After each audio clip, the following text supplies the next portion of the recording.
ബിസ്മില്ലാഹിർ റഹ്മാനിർ റഹീം നഹ്മദുഹു വനുസല്ലി അലാ റസൂലിഹിൽ കരീം അമ്മാ ബഅദ്.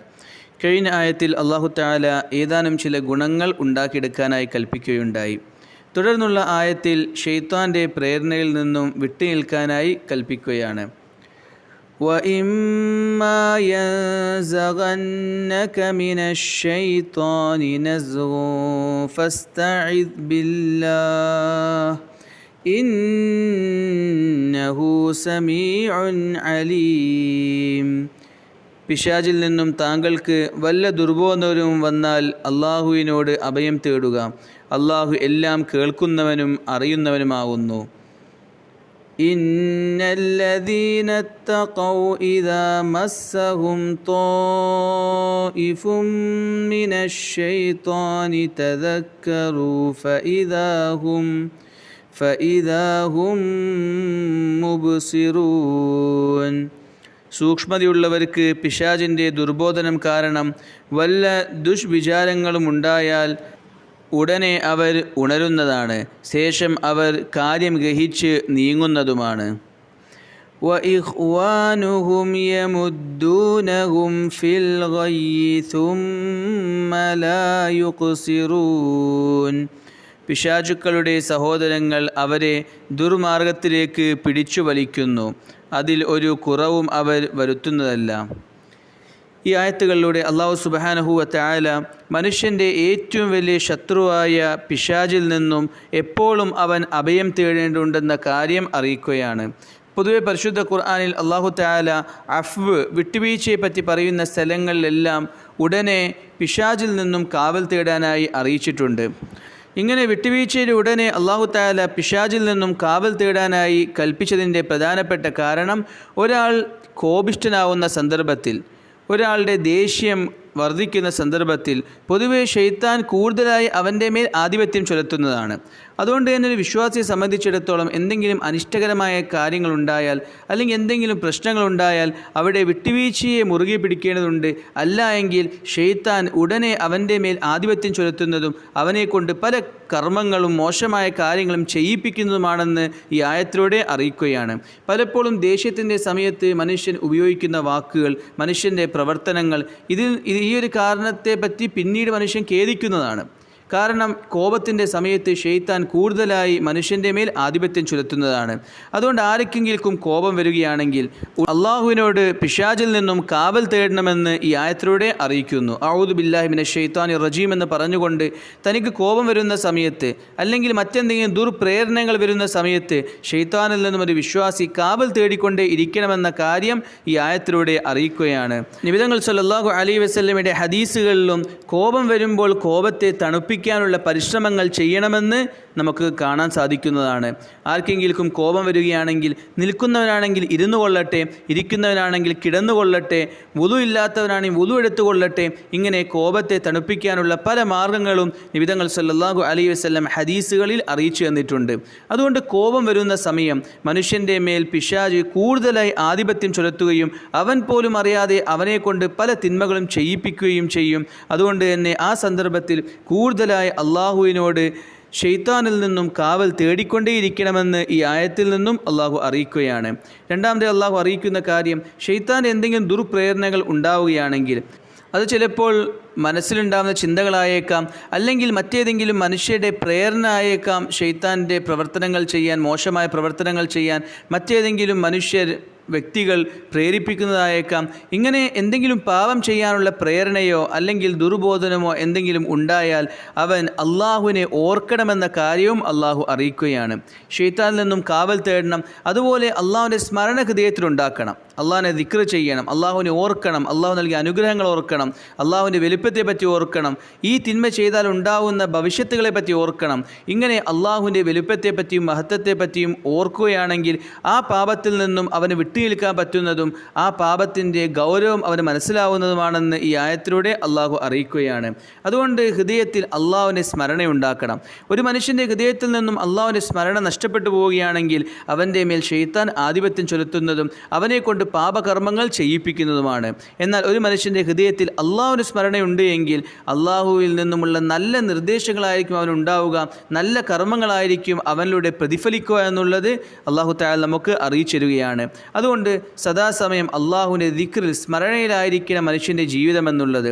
പ്രത്യേകിച്ച് പാപകരമായ കാര്യങ്ങൾ ചെയ്യാനുള്ള എന്തെങ്കിലും പ്രേരണകൾ ഉണ്ടാകുമ്പോൾ, എന്തെങ്കിലും ദുർബോധനങ്ങൾ ഉണ്ടാകുമ്പോൾ ഉടനെ എല്ലാവരെയും സൃഷ്ടിക്കുകയും പരിപാലിക്കുകയും ചെയ്യുന്നവനായ അള്ളാഹുവിൻ്റെ വലുപ്പത്തെപ്പറ്റി ഓർത്തുകൊണ്ട് അതിൽ നിന്നും മാറി നിൽക്കേണ്ടതുണ്ടെന്ന് ഈ ആയത്തിലൂടെ അള്ളാഹു അറിയിക്കുകയാണ്. അവസാനമായി അള്ളാഹു തആല അറിയിച്ചിരിക്കുകയാണ്, ശൈത്താൻ്റെ പ്രവർത്തനം ചെയ്യുന്ന ആളുകൾ, മോശമായ പ്രവർത്തനം ചെയ്യുന്ന ആളുകൾ, മോശമായ പ്രവർത്തനത്തോട് പ്രേരിപ്പിക്കുന്ന ആളുകൾ, മോശമായ ദുർബോധനങ്ങൾ, ഇതെല്ലാം മനുഷ്യനെ നഷ്ടത്തിലോട്ടും നാശത്തിലോട്ടുമാണ് കൊണ്ടുപോയി എത്തിക്കുക. ഒരിക്കലും ശൈത്താൻ്റെ പ്രവർത്തനങ്ങൾ, അള്ളാഹു വിലക്കിയ കാര്യങ്ങൾ ചെയ്യുന്നത് കൊണ്ട് ഇരു ലോകത്തും വിജയം ലഭിക്കുന്നതല്ല, നേരെ മറിച്ച് ഇരു ലോകത്തും പരാജയമാണ്. എല്ലാ പാപകർമ്മങ്ങളുടെയും ശൈത്താൻ്റെ പ്രവർത്തനങ്ങളുടെയും അന്തിമമെന്ന് ഈ ആയത്തിലൂടെ അള്ളാഹു സുബ്ഹാനഹു വ തആല അറിയിക്കുകയാണ്. ചുരുക്കി പറയുകയാണെങ്കിൽ, എന്തെങ്കിലും പാപം ചെയ്യാനുള്ള ദുർബോധനം വന്നാൽ, അല്ലെങ്കിൽ എന്തെങ്കിലും പ്രശ്നങ്ങളോ ദേഷ്യമോ ഉണ്ടായാൽ ഉടനെ അള്ളാഹുവിൽ നിന്നും കാവൽ തേടുകയും അള്ളാഹുവിനെ സ്മരിക്കുകയും ചെയ്തുകൊണ്ട് ആ ഒരു തിന്മയിലായ പ്രവർത്തനത്തിൽ നിന്നും പിന്മാറേണ്ടതുണ്ടെന്ന കാര്യം ഈ ആയത്തിലൂടെ അള്ളാഹു അറിയിക്കുകയാണ്. അതുപോലെ ആ തിന്മയായ പാപങ്ങൾ ചെയ്യുന്നത് കൊണ്ട്, ആ തിന്മയായ പ്രവർത്തനങ്ങൾ ചെയ്യുന്നത് കൊണ്ട് ഒരിക്കലും ഗുണമില്ല, നേരെ മറിച്ച് ഇരു ലോകത്തും നഷ്ടവും നാശവും മാത്രമാണെന്ന കാര്യവും അല്ലാഹു തആല ഈ ആയത്തിലൂടെ അറിയിക്കുകയാണ്. തുടർന്നുള്ള ആയത്തിൽ അല്ലാഹു തആല നബി തങ്ങൾ സല്ലല്ലാഹു അലൈഹി വസല്ലം അല്ലാഹുവിൻ്റെ പ്രവാചകൻ തന്നെയാണെന്ന കാര്യം അറിയിക്കുകയാണ്. وَإِذَا لَمْ تَأْتِهِمْ بِآيَةٍ قَالُوا لَوْلَا اجْتَبَيْتَهَا قُلْ إِنَّمَا أَتَّبِعُ مَا يُوحَى إِلَيَّ مِنْ رَبِّي هذا بصائر من ربكم وهدى ورحمة لقوم يؤمنون. അവരാവശ്യപ്പെടുന്ന ദൃഷ്ടാന്തം താങ്കൾ അവർക്ക് കാണിച്ചു കൊടുത്തില്ലെങ്കിൽ എന്തുകൊണ്ടാണ് സ്വന്തം ഇഷ്ടപ്രകാരം താങ്കൾ ദൃഷ്ടാന്തങ്ങൾ കൊണ്ടുവരാത്തതെന്ന് അവർ ചോദിക്കുന്നു.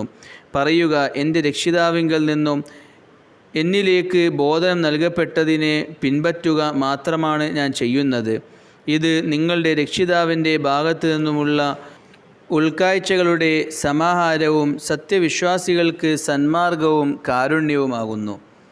ഈ ആയത്തിലൂടെ അല്ലാഹു സുബ്ഹാനഹു വ തആല നബി തങ്ങൾ സല്ലല്ലാഹു അലൈഹി വസല്ലം പറഞ്ഞ കാര്യങ്ങൾ, തങ്ങളുടെ പ്രവർത്തനങ്ങൾ, ഇതെല്ലാം അള്ളാഹുവിൽ നിന്നുമുള്ളതാണെന്ന് അറിയിച്ചിരിക്കുകയാണ്. മക്ക മുശ്രിക്കീങ്ങൾക്കുള്ളൊരു മറുപടിയാണ് ഈ ആയത്തെന്നുള്ളത്.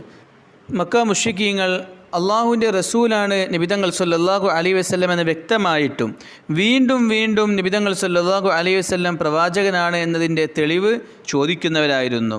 നബിമാരിലൂടെ അല്ലാഹു തആല മുഅ്ജിസാത്തുകൾ വെളിവാക്കും, അമാനുഷികമായ കാര്യങ്ങൾ. ഇത് അല്ലാഹു വെളിവാക്കുന്നത് അവർ പ്രവാചകരാണെന്ന് ജനങ്ങൾക്ക് ബോധ്യപ്പെടാൻ വേണ്ടിയാണ്. ഒരാൾ മുഅ്ജിസത്തിനെ കാണുകയാണെങ്കിൽ അത് പ്രവാചകനാണെന്ന കാര്യം അവൻ്റെ മനസ്സിൽ ബോധ്യപ്പെടുന്നതാണ്. ഈ രീതിയിലുള്ളൊരു കഴിവ് മുഅ്ജിസത്തിന് അല്ലാഹു നൽകിയിട്ടുണ്ട്. എന്നാൽ പ്രവാചകന്മാരെ സംബന്ധിച്ചിടത്തോളം സ്വന്തമായി എന്തെങ്കിലും മുഅ്ജിസാത്തുകൾ, അമാനുഷികമായ കാര്യങ്ങൾ കാണിക്കാനുള്ള കഴിവ് അവർക്കില്ല.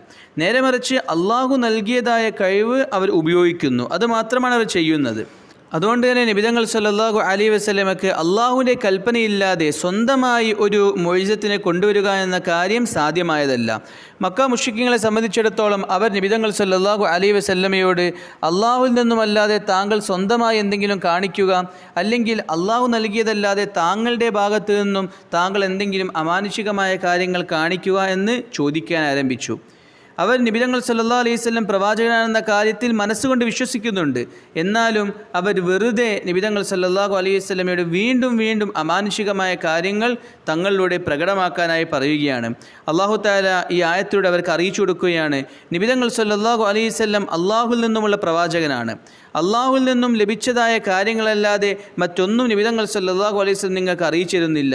നബി തങ്ങൾ സല്ലല്ലാഹു അലൈഹി വസല്ലമക്ക് നൽകപ്പെട്ടിരിക്കുന്ന ഈ പരിശുദ്ധ ഖുർആൻ, ആ ഖുർആൻ അള്ളാഹുവിൽ നിന്നുമുള്ളതാണ്. ഒരിക്കലും നബി തങ്ങൾ സല്ലല്ലാഹു അലൈഹി വസല്ലമക്ക് സ്വന്തമായി ഖുർആൻ പോലത്തെ ഒരു ഗ്രന്ഥം ഉണ്ടാക്കാനോ അള്ളാഹുവിന് തീരുമാനമില്ലാതെ സ്വന്തമായി എന്തെങ്കിലും അമാനുഷികമായ കാര്യങ്ങൾ കാണിക്കാനോ ഉള്ള കഴിവ് അള്ളാഹു നൽകിയിട്ടില്ല എന്ന കാര്യം ഈ ആയത്തിലൂടെ അറിയിക്കുകയാണ്. പല രീതിയിലും പരിശുദ്ധ ഖുർആനിലൂടെ അള്ളാഹു മക്ക മുശ്രിക്കീങ്ങളെ വെല്ലുവിളിച്ചിട്ടുണ്ട്. ഈ ഖുർആന് തുല്യമായ ഒരു സൂക്തമെങ്കിലും കൊണ്ടുവരാനായി അവരോട് അള്ളാഹു വെല്ലുവിളിച്ചു. പക്ഷേ വലിയ വലിയ സാഹിത്യകാരന്മാരുണ്ടായിട്ടും ഖുർആനോട് കടപിടിക്കുന്ന രീതിയിലുള്ള യാതൊന്നിനെയും അവർക്ക് കൊണ്ടുവരാൻ സാധിച്ചില്ല. ഇത് തന്നെ പരിശുദ്ധ ഖുർആൻ ഒരു മനുഷ്യ നിർമ്മിതമല്ല, അള്ളാഹുവിൽ നിന്നുമാണ് എന്നതിന് ഏറ്റവും വലിയ തെളിവാണ്. അതുകൊണ്ട് തന്നെ നബി തങ്ങൾ സല്ലല്ലാഹു അലൈഹി വസല്ലം കൊണ്ടുവരുന്ന കാര്യങ്ങൾ അള്ളാഹുവിൻ്റെ നിർദ്ദേശപ്രകാരം തങ്ങൾ കൊണ്ടുവരുന്നതാണ്. അല്ലാതെ ഒരിക്കലും നബി തങ്ങൾ സല്ലല്ലാഹു അലൈഹി വസല്ലം സ്വന്തം ഇഷ്ടത്തിന് കൊണ്ടുവരുന്നതല്ല. അതുകൊണ്ട് നിങ്ങൾക്ക് നല്ലത് നബി തങ്ങൾ സല്ലല്ലാഹു അലൈഹി വസല്ലമയെ കൂടുതലായി ചോദ്യം ചെയ്യാതെ തങ്ങൾ സല്ലല്ലാഹു അലൈഹി വസല്ലം കൊണ്ടുവന്ന നടപടിക്രമങ്ങളെ പിൻപറ്റുക എന്നുള്ളതാണെന്ന് ഈ ആയത്തിലൂടെ അള്ളാഹു അറിയിക്കുകയാണ്.